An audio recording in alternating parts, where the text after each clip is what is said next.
Hello, everybody, and welcome to our webinar today on automating lead management successfully in your CRM. My name is Dennis Oljai at Dun & Bradstreet. I'm happy to have you here with us today. Just a couple of quick housekeeping items before we get started. During today's presentation, we invite you to submit any questions you may have using the Q&A box. Our webinar will also be scheduled to run for about 30 minutes or so of content, and we will have some time at the end to take your questions. And a recorded version of this webinar will be available at the same location where you registered. If at any time you also want to download a copy of the slides, they are in the attachments and links section. We will also be following up with the recording and the slide copy in an email after the session is over as well. With that said, let me quickly introduce one of our presenters today. In addition to myself, I am joined by Dev Childress, our Salesforce CRM analyst, who is going to walk you through some practical tips and tricks to automate lead management in your Salesforce CRM. I'll do a quick tee-up of the context and the challenges that are faced with lead management, and then we'll dive right into some actionable tips and tricks throughout the lead management journey. It all starts with engaging the right leads and accounts throughout the buyer journey, all the way from analyzing and identifying the current customers you have, trying to find others that look like them, targeting those accounts and leads both on online and offline channels across the journey, engaging and nurturing them as they land on your digital properties, as you interact with them in face-to-face interactions, and also delivering the right intelligence to your sales organization to accelerate the buyer journey and close business faster. The challenge that most organizations are facing around lead management is specifically around acquisition cost. That has been increasing over the past few years. According to HubSpot, around 60% of marketers say it's actually becoming more and more difficult to acquire customers and engage the right leads in the journey. 30% of survey respondents, according to Rain Group, say it's really difficult to build the right lead management infrastructure and respond to inquiries in a timely manner and measure and document success. And as a result, Forrester mentions that less than 1% of leads are turning into customers. And the customers that you do get, a lot of them are at risk at churning. So how can we help reduce some of the friction along the lead management journey and make this a more efficient and smooth process? That's really the challenge that we're going to dive deep into today and give you some actionable tips and tricks to address some of those challenges. To make matters a little bit more complicated, organizations are experiencing a major disruption to business as usual, right? According to Topo, the Gartner company, around 70% of surveyed companies are now being impacted by prohibited face-to-face meetings. So the sales team has increased pipeline risk, their forecasts are uncertain, and they have to deal with the new virtual selling dynamic. On the marketing side, about 80% of surveyed marketers are expecting a decrease in pipeline, which makes it ever more important to nurture and engage the leads that you have in a more smooth and frictionless manner than ever before. So with that context, I do want to introduce the framework that we're going to be walking you through today. And you can take this framework and apply it to your lead management process at any time, right? It all starts with generating and capturing the right leads, whether it's through an event, whether it's through your digital channels, your website, and making sure you've got all the right intelligence to follow up with that lead and qualify that lead, which is the second step in the lead management journey. So you want to be able to prioritize and accept or reject leads based on their profile fit with your ideal customer profile. Then you have to route and nurture those leads, right? So you have to route them to the right account owners. If they're a current customer, make sure it goes to the right account rep. If it's a new prospect or a new lead, make sure it goes to the right team. And to able to do that, you really need the right data and intelligence to make sure it gets to the right places. Otherwise, you face challenges with a buyer journey that's not optimal.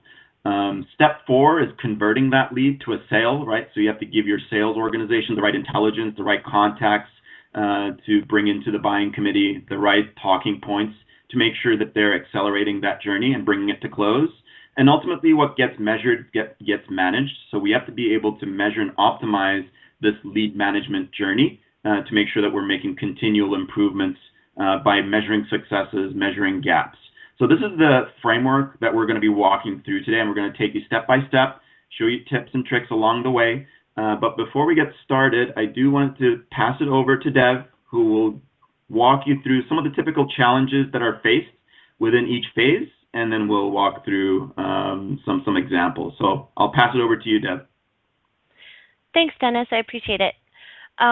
So yeah, as we saw before, we saw the different stages of the lead management process, and we're just going to go over first some challenges that are met at each of those stages during the lead management process as it applies specifically to the Salesforce CRM.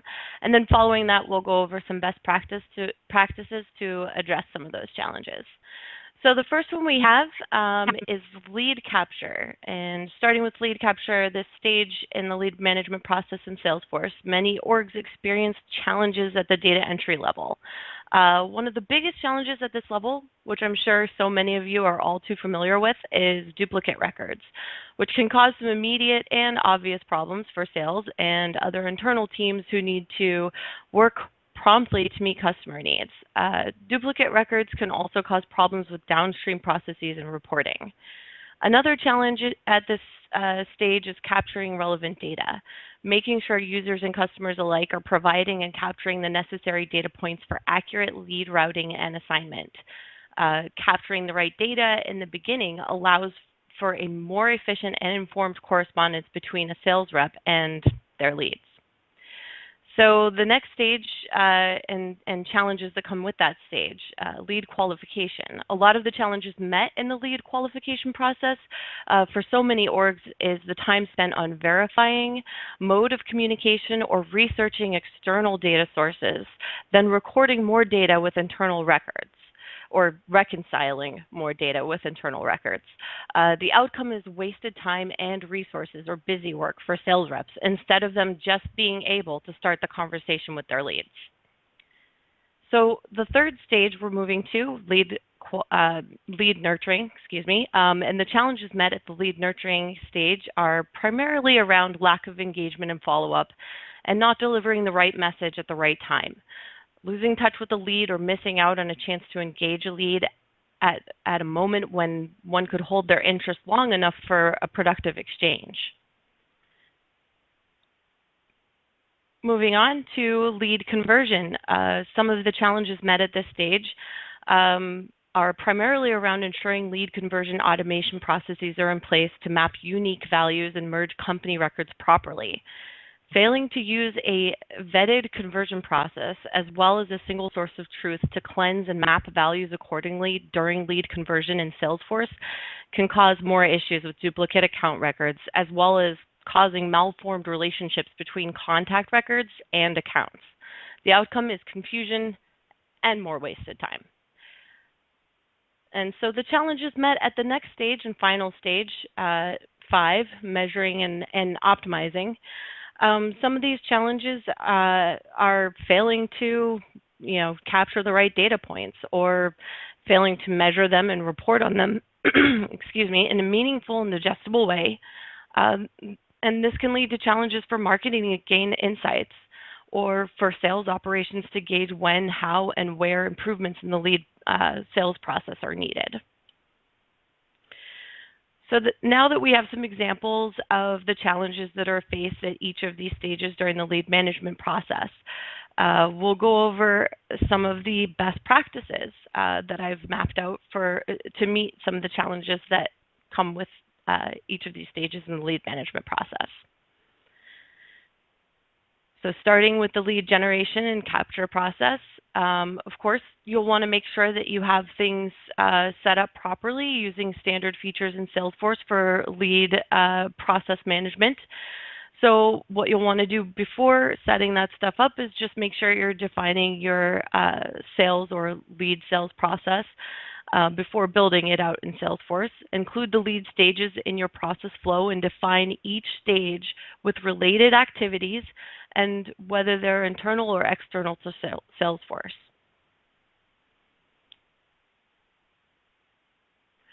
And then, of course, the next step would be once you've defined your lead process and and statuses, just flesh them out in Salesforce by configuring the standard Salesforce features intended to help you customize your lead management process. The first of these features is lead process, where you create and select your lead statuses that apply to each stage of the lead management process. Another way to ensure that you're preventing duplicates in your system and also providing user guidance to users during the lead creation process is utilizing a Salesforce feature called flow screens, and also utilizing another tool called utilities, which allows you to add that flow screen to the bottom of a user's Salesforce homepage. So basically what I've done here is built a form using Salesforce screens or flow screens to allow for me to provide a form to my users for lead quick creation. It performs a lookup using the email address, which then performs that lookup on the lead object. And so using this flow, you're able to provide users with the information from the lead that was found by the email address, and showing that existing lead records details, and then prompting an automatic update to status and lead source with a checkbox, or if unchecked, the user will go to the rest of the form fill. So using regex or other validation tools to ensure that the data being entered by the user is complete and in the correct data format, making them actionable later down the line.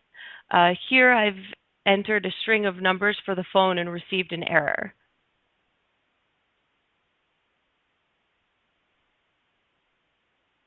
So again, with regex formatting rules, it's ensured that I've entered the phone number in the correct format. The same formatting enforcement tools can be used with front-end web forms for customers as well.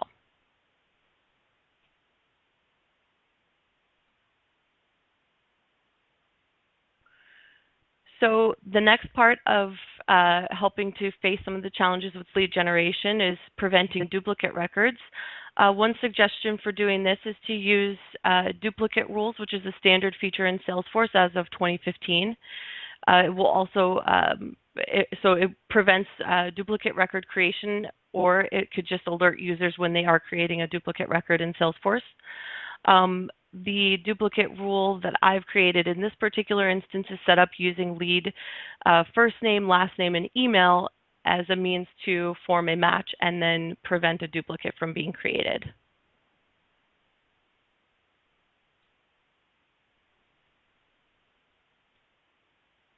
So the next slide we have here is just demonstrating setting up lead assignment rules, which is also another standard feature in Salesforce. Many of you may already be familiar with this, but I'm just reinforcing here the importance of streamlining your lead management process by forming those lead assignment rules from the beginning and just making sure that they fit your process as far as how you would like leads to be sorted into queues according to lead source, region, or even market region or product.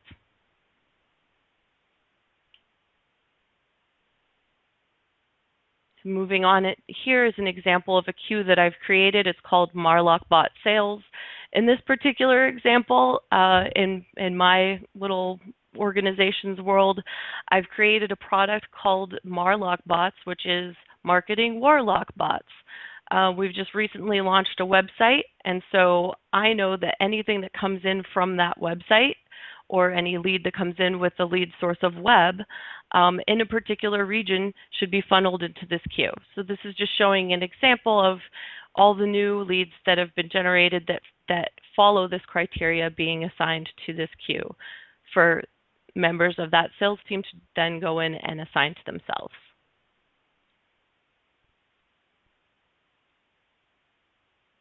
So next we'll move it on to best practices to face some of the challenges met at the lead qualification level.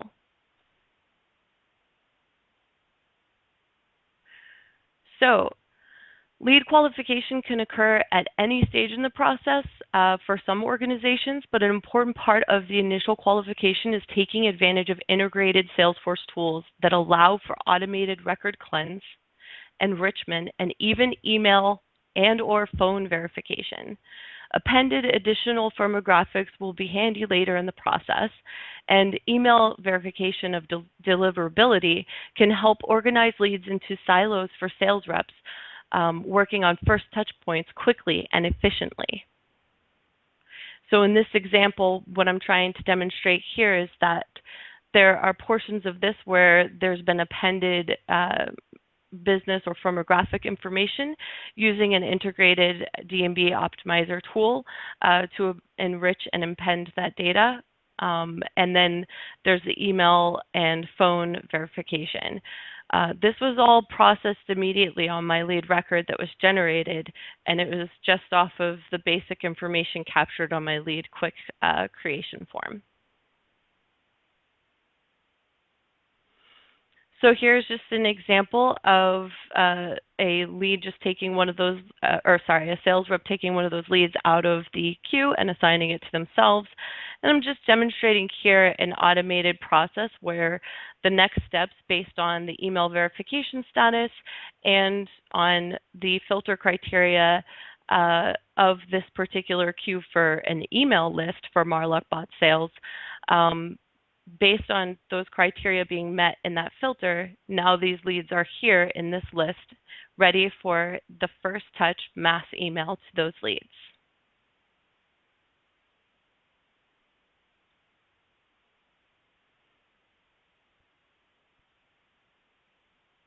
So the rep can also review enriched description and company details. This is another form of D&B information that can enrich the lead record, and this can inform the conversation of the first touch point as well. And here I'm just demonstrating another integrated tool that's available for a lot of orgs who are already on Sales Cloud with Salesforce. You may or may not know this, but if you do happen to go into setup, you should be able to see some Einstein analytics and other Einstein features available. If not, definitely contact your Salesforce account rep to see what you can do to take advantage of the tool. One of the main benefits of Einstein predictive logic and also lead scoring is being able to make better decisions when it comes to qualifying leads.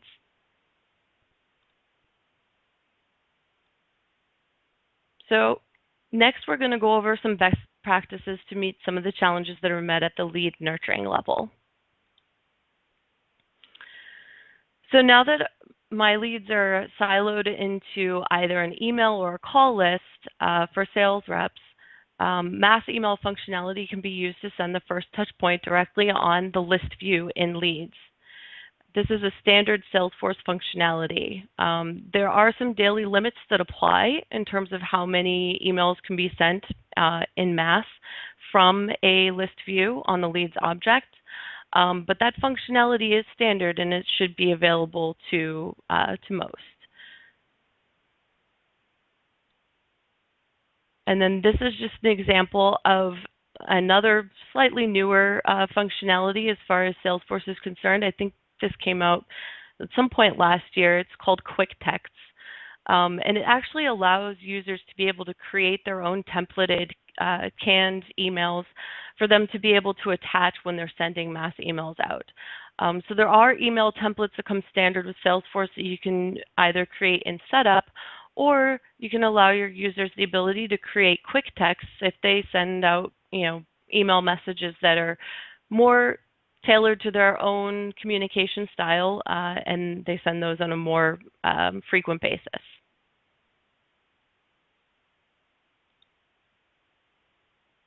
So moving on.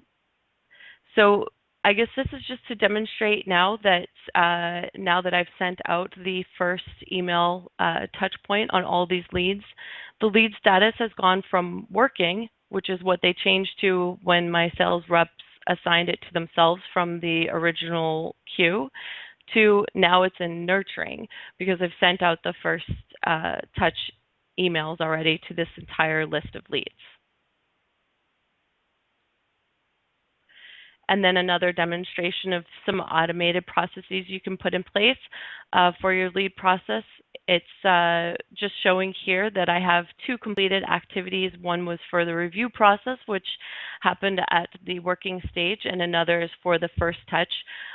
Both of those tasks, as well as the other 2 that have been created for 30-day increments for the second and third touch, all of them actually were created automatically by the system via a process that I put in place that is triggered when the first touch email is officially sent to the lead.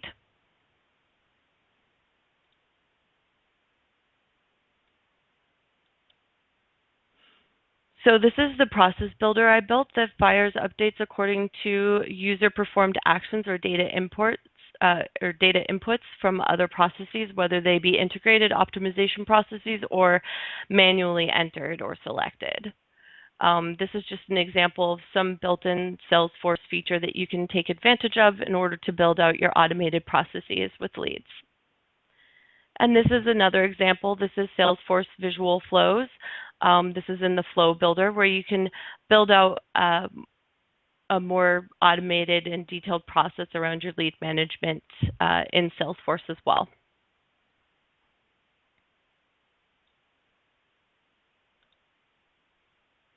So this is an example of Journey Builder, which is actually offered with Salesforce Marketing Cloud and B2B marketing automation. As you can see, it looks very similar to Flow Builder as far as the visual concept here. And a lot of it's the same. It's being able to set up an automated process for your leads that takes them on a journey according to inputs or values selected and certain dates when activities or notifications or other actions are being triggered. And here's another example of another integrated tool that you could use for the same purpose.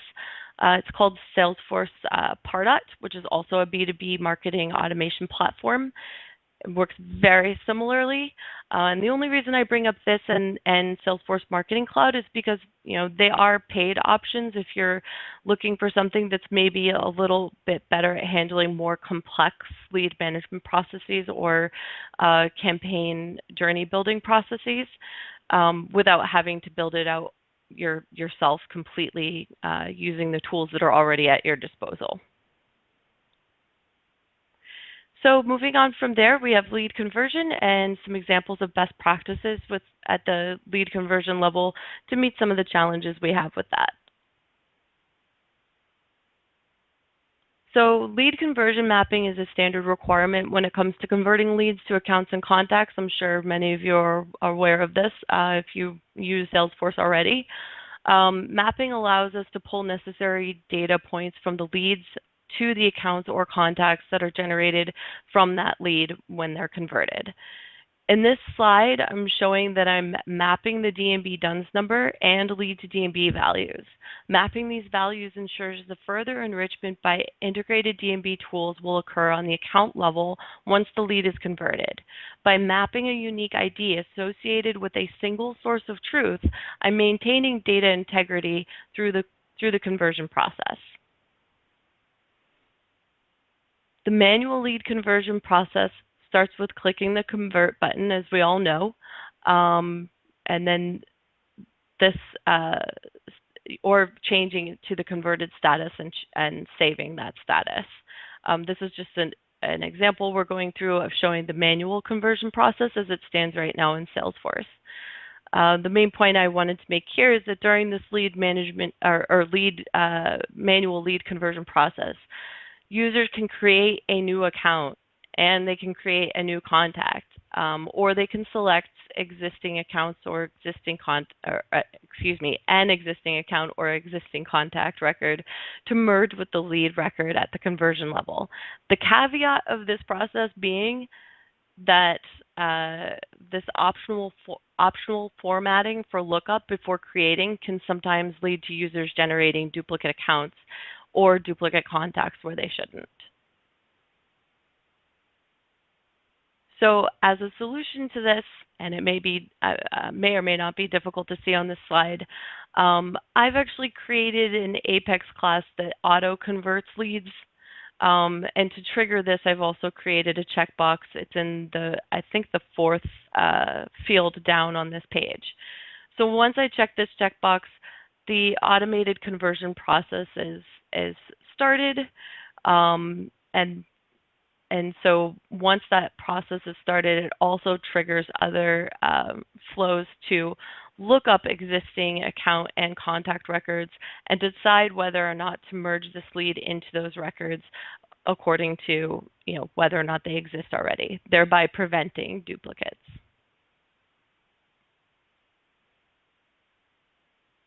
And so this is just an example of an account that has been created from the lead conversion process and the contact that's related to it, which is a lead.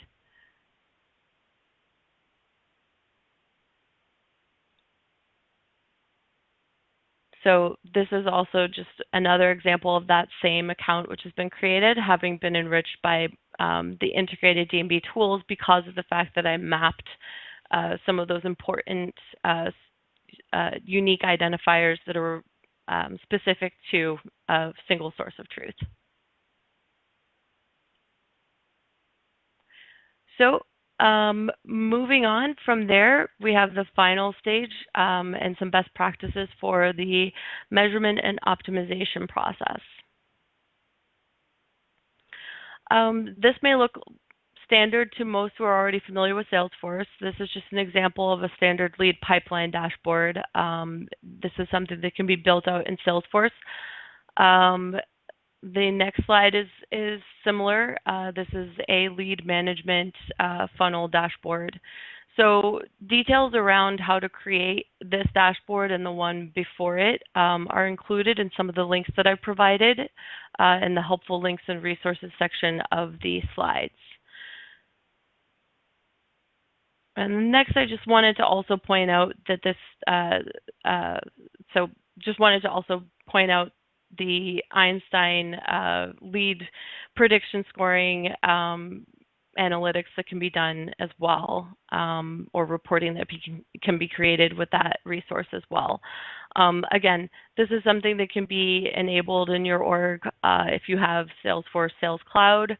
And this is something that comes pretty standard, and it can be helpful to, not only sales operations and understanding more around the lead conversion rates for leads at certain scores, but it also helps with marketing insights too, and understanding the lead conversion rates by lead source, et cetera. So that's just one example of some Einstein analytics. And then this is more Einstein analytics examples, things that you can use to help assess things further down the line as far as sales pipeline and revenue.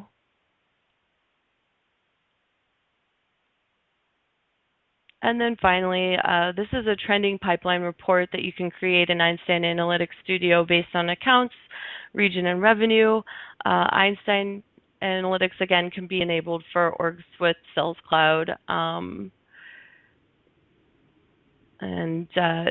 You should be able to find some information about free developer orgs that already have Einstein Analytics built in, again, with the helpful resources and links that are included in this slide deck.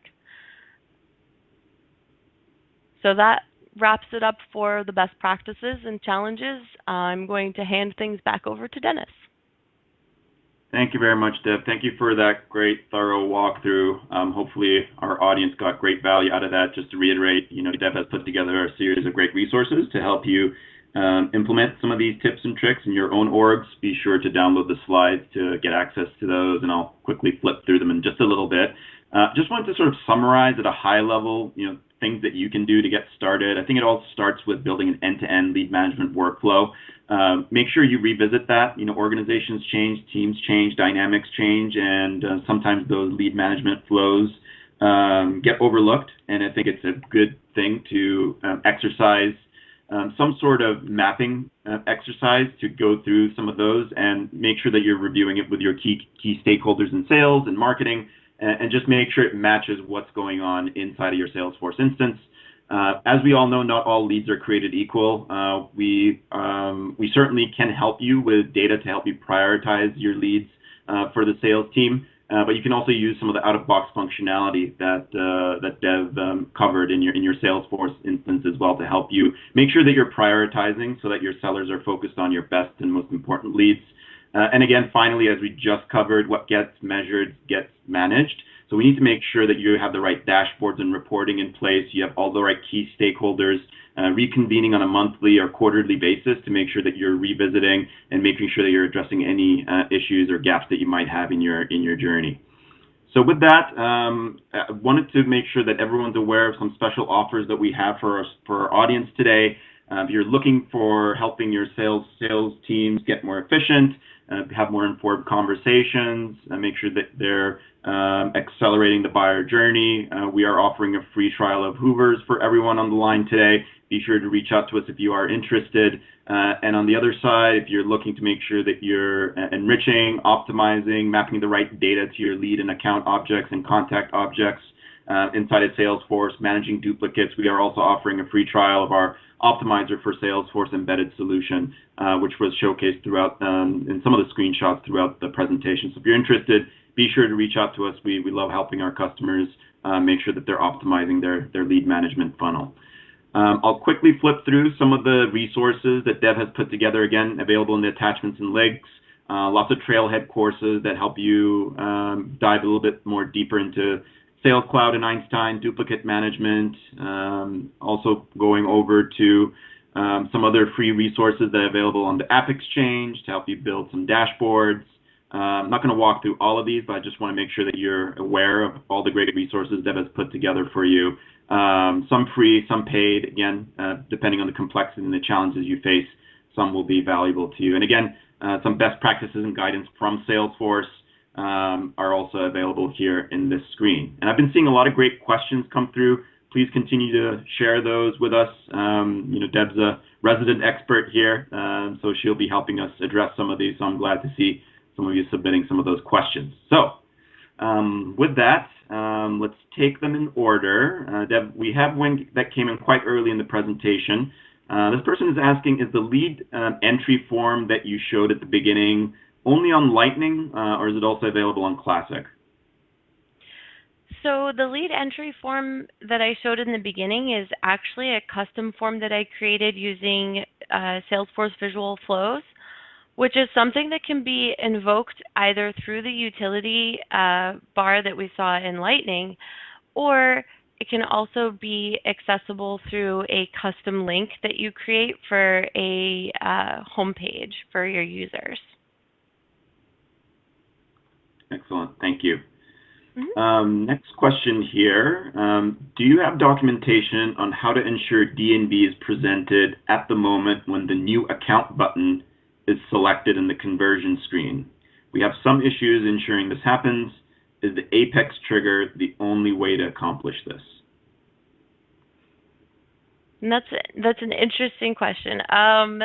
Let's see. So I think what you mean by ensuring that D&B is presented at the moment when the new account button is there is some kind of search before create that is searching by D&B values. But if I'm wrong about that, please let us know. And they're probably responding right now with a follow-up. Okay, so as far as answering this question, I mean, I did create the Apex class to sort of bypass the whole process where the user is manually looking up accounts, and to be able to enforce an automated lookup that's going off of D&B values. As far as I know, the only way that you could incorporate any kind of lookup during the lead conversion process as it's set up now, standard to Salesforce, is by using the visual force page and I think making some edits or alterations to it. Um, that can be kind of an involving process, but I would definitely maybe refer to a more experienced Salesforce consultant or developer to see if they could help you flesh out that visual force page more to get to what you're looking for, or you could rely on a more automated process like mine to bypass the manual lookup process. Great. Thank you, Deb. Next question here is, what is the best practice to merge duplicate accounts in bulk? Oh, okay. I'm sorry. I thought we were answering the one just before that, which is regarding large orgs selling multiple products, but it's okay. We'll go back to that one. Best practice for merging duplicate accounts in bulk. When it comes to merging duplicate accounts in bulk, that practice is actually very difficult. There are some integrated paid products out there that allow you to merge duplicate accounts in bulk. And a lot of them use a scoring system that show you the percent by which those, large amounts of accounts are matches to each other. And I would definitely recommend something along those lines. And the only reason I say that is because when you're merging multiple accounts at a time, it's very difficult to know offhand without looking at each one of those records how much of the data you have stored on those accounts that you're looking to retain in your master account. So I think, I guess what I would say is the best practice would just be maybe rely more so on tools that help you have more transparency or know how much those accounts are matching. Or if you can't get one of those tools, then you would have to rely on a process where you're able to look at each account on a more granular level. Thank you, Deb. Yeah, and again, also, I think a key best practice there is also to control the inflow of duplicates to make sure you don't get to a point where you need to merge multiple duplicates, Exactly. right? So a search for create and making sure that you've got the right governance processes on the front end can also help you make sure you don't get into that situation again. So I just wanted to make sure that was also mentioned. Okay, great. So we'll go back to that large orgs question. So for large orgs selling multiple products, how do you create a scalable way to manage target accounts? For team A, an account may be a target. For team B, it might not. Some targets may change quarter over quarter as ABM plans evolve, or more nuanced account Y, maybe a high value for team A and medium for team B. Creating a never-ending set of checkboxes on an account isn't scalable. I agree with that. How do you create a scalable way on an account to identify which teams is a target and what type of target?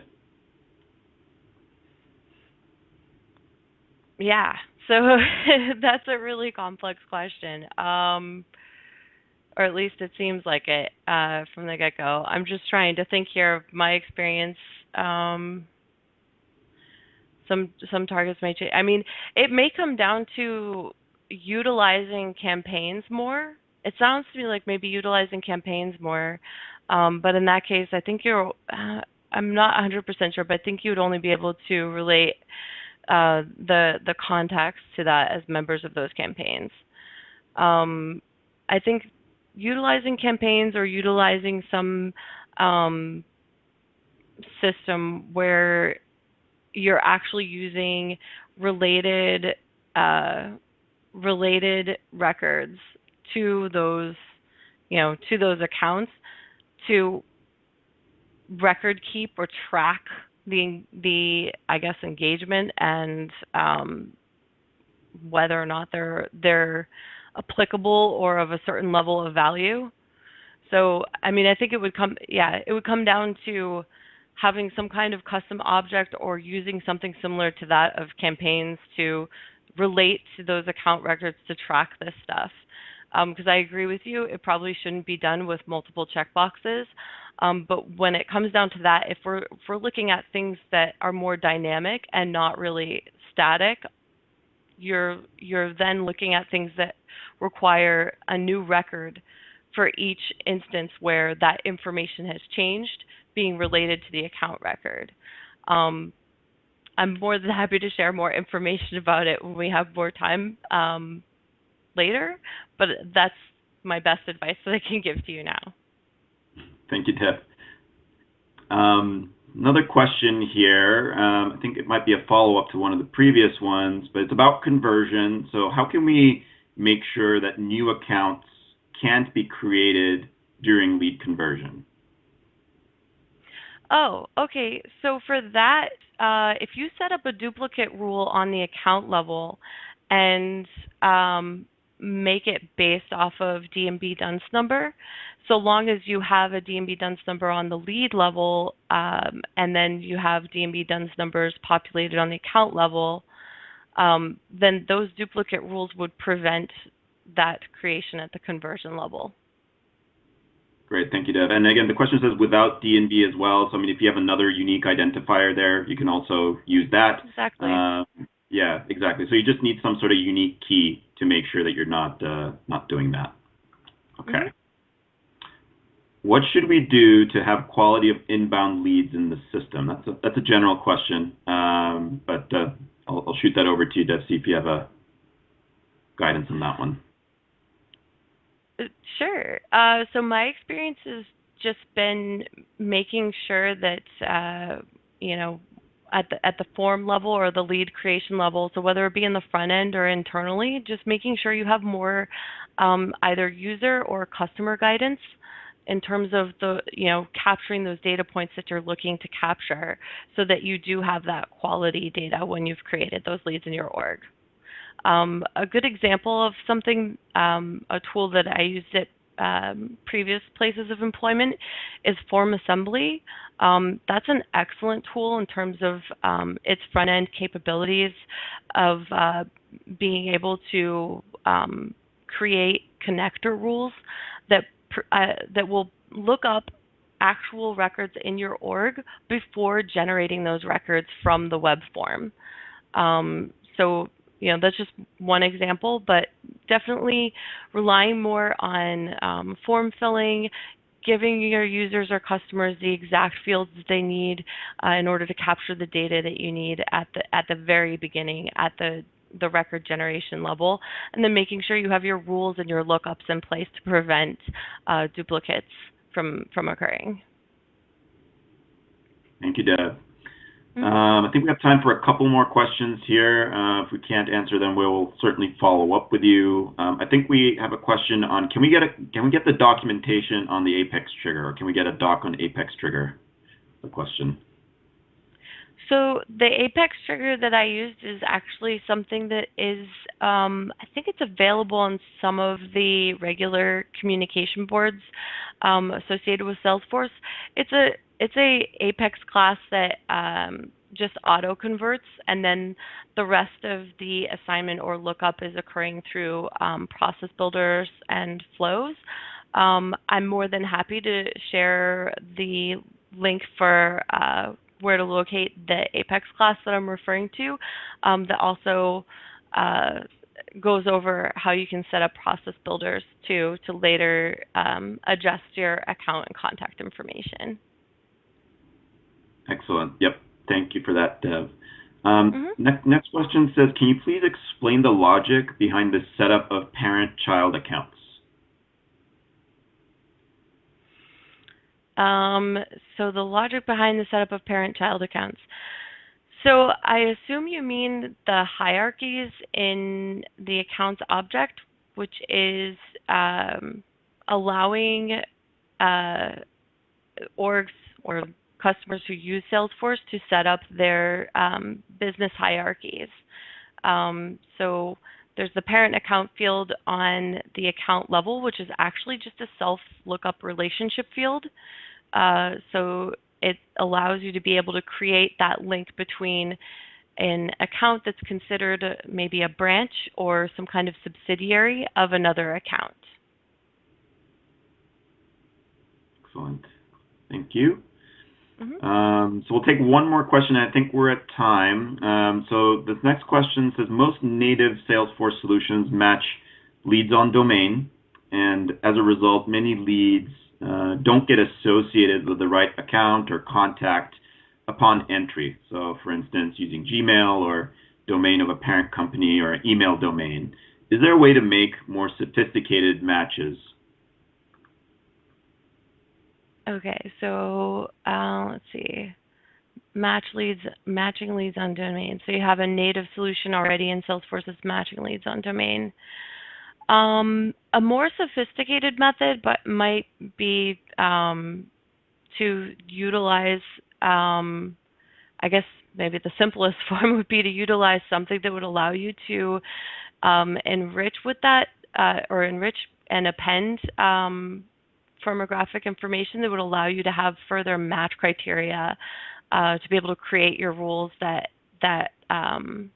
will identify the lead and where it belongs. I guess maybe I wouldn't say in terms of hierarchy, because that doesn't really come into play until it's been converted to an account. But if we're looking at duplicate prevention, definitely making sure we're capturing the site location data, anything else that would help in being able to flesh out more match criteria. That would be my advice to start. Excellent. Well, thank you everyone for joining us today and your questions. I really appreciate you participating and asking all these great questions. Hopefully we were able to add some value to you today. As I mentioned, feel free to go to the attachments and links section to download links to all the resources that Deb has shared. We will also be following up with a recording of the session with a link to the additional resources as well for your reference. Thank you everyone for joining us today, and have a great day. Thank you. Thank you.